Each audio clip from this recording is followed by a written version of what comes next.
Like human life అన్నమాట. Okay. మనం ఏమనుకుంటాం, మన లైఫ్ చాలా ప్రశాంతంగా ప్లెయిన్గా ఎలాంటి కష్టాలు లేకుండా ఉండాలి అనుకుంటాం మనం.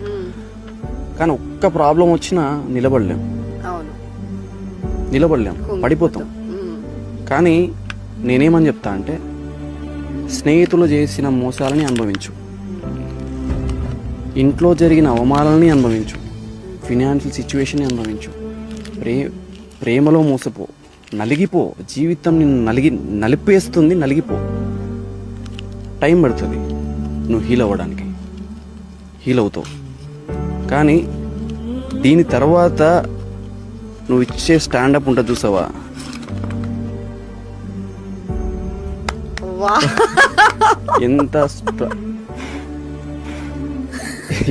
ఎంత స్ట్రాంగ్ ఉన్నావు అంతే స్ట్రాంగ్ ఉంటావు. క్రేజీ అసలు, జీవితం వర్డ్ లో చెప్పేసావు నిజంగా.